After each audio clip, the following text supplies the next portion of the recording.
folks, I'm Genghis, the star of the Genghis Show, and this is my co-host Carrie Chan, my pet parent, and dare I say it, my best friend in the whole wide world. What's on the show today there, Pops? Well, Genghis, we got a great show, and we have a heartwarming and compelling story about people who are on the streets, down and out, and they still love their pets, and they're getting help from the SPCA. We also have Dr. Richard Callan, who's going to tell us how to find the right vet. Dr. Richard Callan has the answers for us. Hi everyone, we're here with Dr. Richard Callan, and what we're going to talk about today is how to find a veterinarian that's compatible with you and your pet. Richard, so what does someone look for when they're looking for a new veterinarian? Compatibility, openness.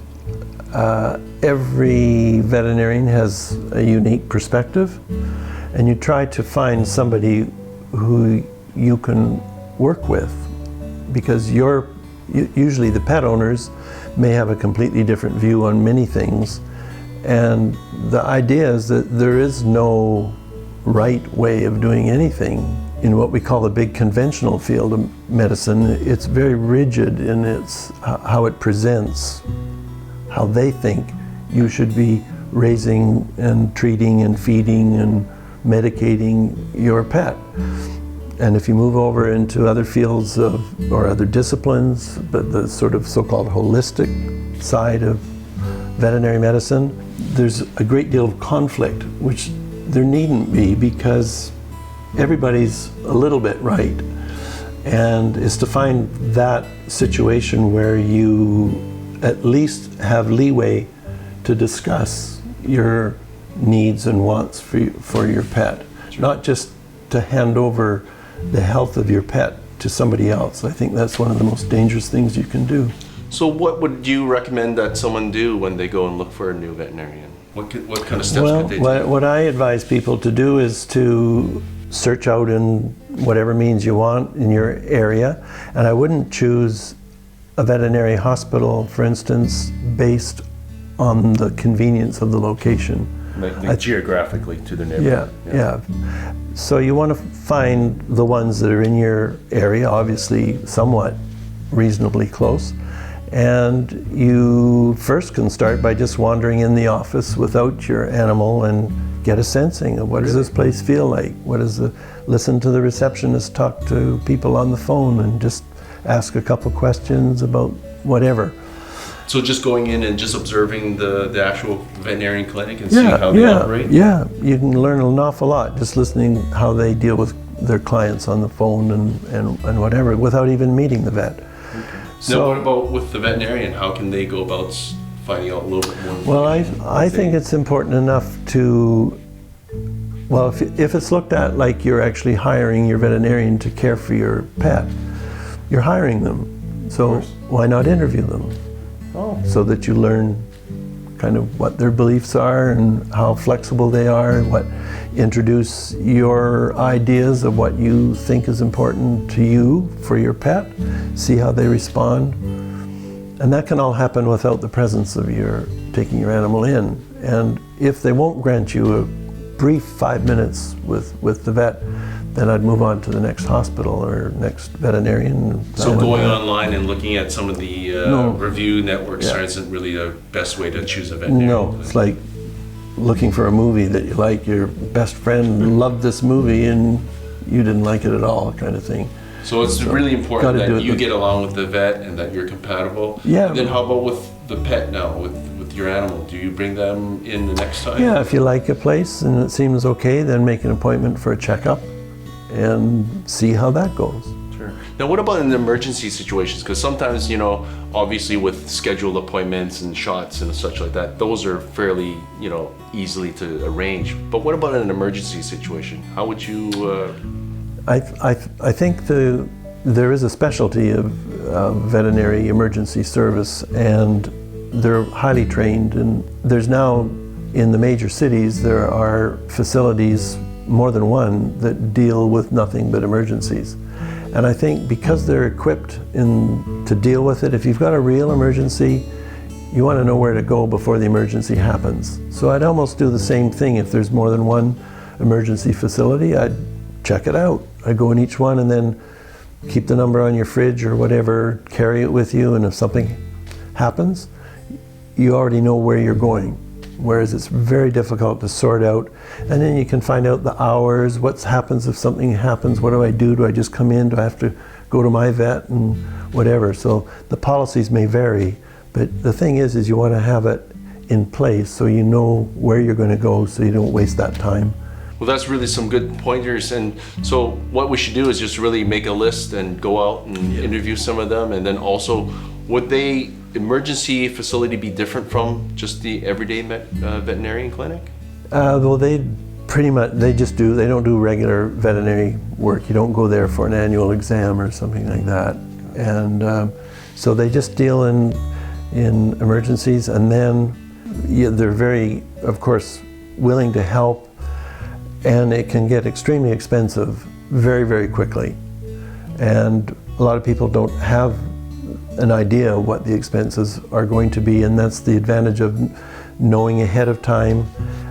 If you've got insurance, it's just if they know they're going to be facing $10,000 or $20,000 should their animal be hit by a car or fall over a cliff or, break a leg badly. That kind of veterinary work is very specialized, and they're very good at it. And that is the part of conventional medicine, which is really, really, we're blessed to have such technology and ability to do it.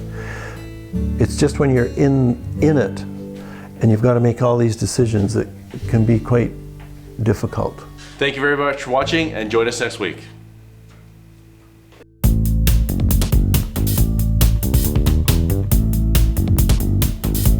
The Genghis Show! Oh, hey Hayden, what's up, man? Hi there. I'm Hayden Klues. We're at the Vancouver branch of the SPCA, and I got a little rat sniffing around me right now. He's a little cutie pie, and I'm sitting here with Kim right now as well. And so why don't you tell us the story about this little guy right here? Well, this little one came in. She's looking for a home. I think you have to say her name, though. It's Cleopatra, to be perfectly correct. She's young. She's under a year. Looking for a home. She's a little shy, very friendly and sweet. She's not really eating her Cheerios, which tells me she's a little nervous. Yeah, right? that's all right. Don't have a new face. They're very social. They're very social. So if you get a rat, unless you can spend a lot of time with them, then what you really need to do is get a friend for them, a buddy. Okay. So that they can hang out. They like to play. They giggle. I was gonna say I could hear her doing a little bit of a sniffing and a little giggling going on there. I'm gonna put you back over there. Yeah, so they giggle. You can tickle them. They laugh. You can hear that little chatter, right? When they're happy. This is like having a puppy. I was gonna say I'm a little bit surprised how cute this little how cute Cleopatra really is. They're smart. They don't live very long, 3 years. Okay, if you're I lucky, see. 4. But really, it's like having a puppy. So socializing, handling, training. Okay, really? All that stuff. Yeah, Really? They're a very popular pet. Interesting. And, yeah, you can litter train them with their poo. So they'll poo. They'll go in their litter boxes. Pee, maybe not, but you know what? Okay. They're clean. Yes. People think, oh no, rats, they're dirty. No, they're clean, social, fun, smart. Like I can't That's say so enough. cool, man. Yeah. Well, honestly, right now, like I say too, I'm amazed how cute and how much I'm loving this little Cleopatra. Families should, or anybody wanting a first-time pet. Sometimes with kids, people say, "Oh, you're gonna get a hamster." Okay.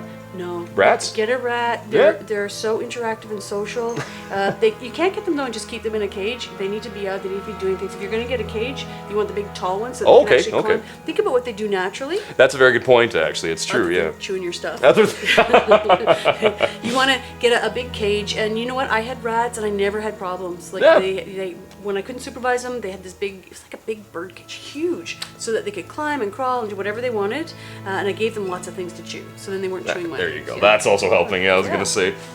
Well, then how many rats do you often have available at the SPCA here? Usually quite a bit, or is it usually a minimal amount? No, in Vancouver, we usually have like a couple at least. Okay. In the shelter or in foster, looking for homes. We do really well for adoptions of rats, and yeah, I suggest them. They're really good social pets.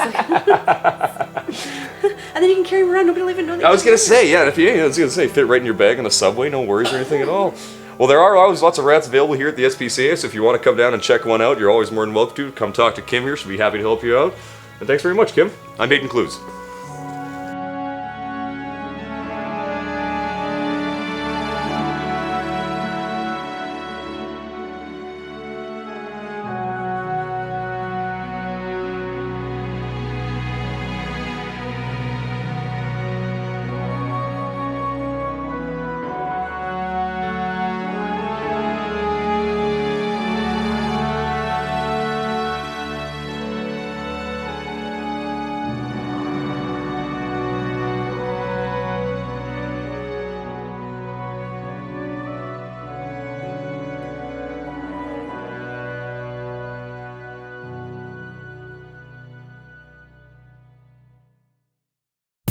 Hi folks, and don't forget, please send us all your cute pics and funny videos and you can be part of our pet moments. We'd love to hear from you, and please send it all to thegenghisshow.com.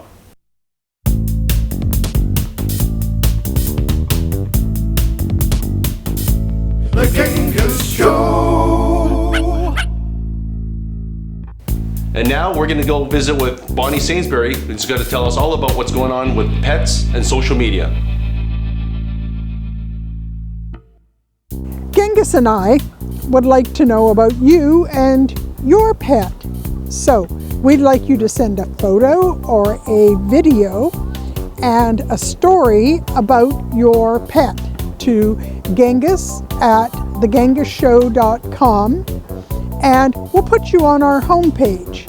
So my friend has a turtle. He and the cats were sitting out on the sunshine one afternoon. This turtle came out of the lake, attached himself to the cats, the dog, and the two fellows, and now they're just one big happy family. So, do you have a turtle, a bird, rats, a cat? My cat Priscilla, I went out to a rescue to find a cat, and she found me. I went past her cage 2 or 3 different times. She put her arm out and just grabbed me, and that's all there was to it. I was her person, and I went out of the room. I came back, and she looked at me and said, "Where'd you go?" And that's it. We've been together for 3 or 4 years, and she's gonna live to be 30. I just know she is. So send us a photo, a video, and a story of how you and your pet became a family to Genghis at thegenghisshow.com. So, what's next, Pops? We have a heartwarming and compelling story about people who are on the streets, down and out, and they still love their pets and they're getting help from the SPCA.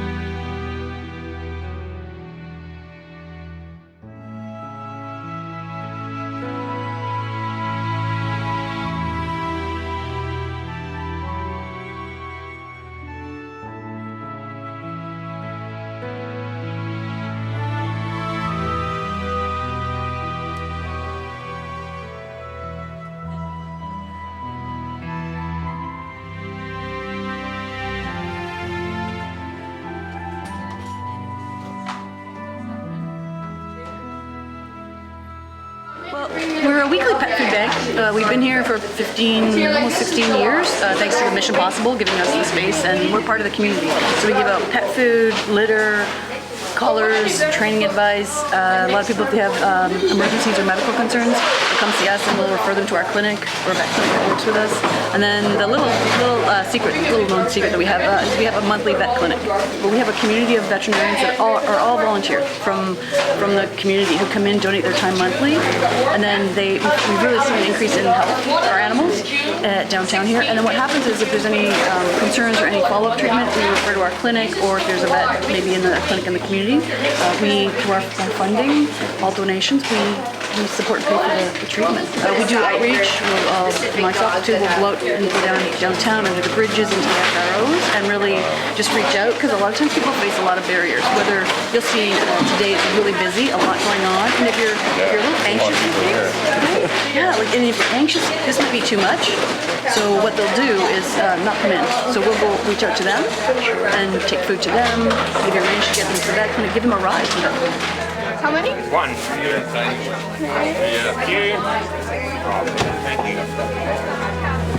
Like regular food, that's it? Yeah. Here, how many? How old's Axel? Axel just turned 8. 8. Wow. And how long have you had him? 7.5 years. Oh, nice. That's awesome. Great. It must be a good companion for you. Oh, yes. Yeah. Yeah. Now, how long have you been coming down here to the Mission Possible for help? Oh, a year or two. Yeah. Yeah. And you find them providing all the services you need? Oh, yeah. It's fantastic. We come down so you can get his fleas taken care of. Yeah. You know, which is really hard. It happens. You know, Yeah. people and sometimes for food. Yeah. That's great. Has he needed any veterinarian care other than the fleas at all? Or? Yeah, he had a little. Well, we got X-rays taken on his paw. Oh, that's he, good. he was limping a lot. Oh, okay. Yeah. So that's your kitten. There's your litter. You want to take tuna for them? Or this is packed tuna from a packing plant. So, Mary, can you tell us how you found out about the service that Mission Possible offers? That the SPCA offers. Yes. Through when I was staying at First United Shelter, and I had a dog with me, my dog Blake.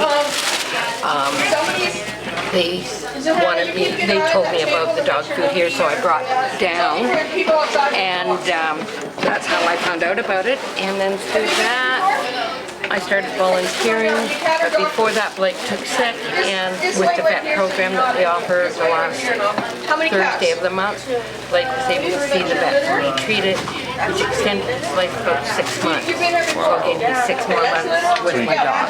Blake was a 15-year-old whippet, Blue Point Brindle, and he wasn't a dog, he was a human. They all are, right? And he was my companion, he was my right hand. But a week ago I had to put him down, and with the help of Charlie, I was able to do it. If it wasn't for them, I would have had my dog. You can't see fish.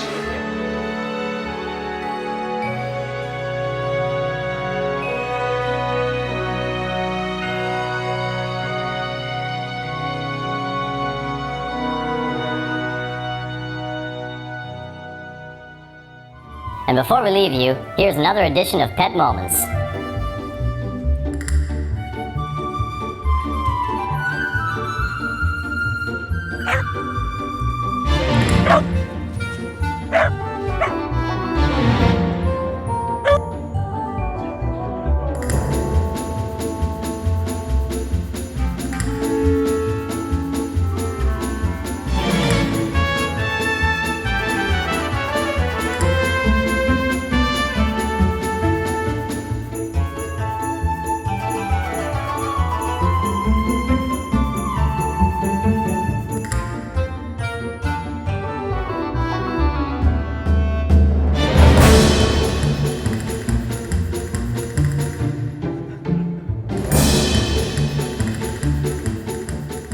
Thanks for watching, and that's our show for this week. And we hope to see you again next week.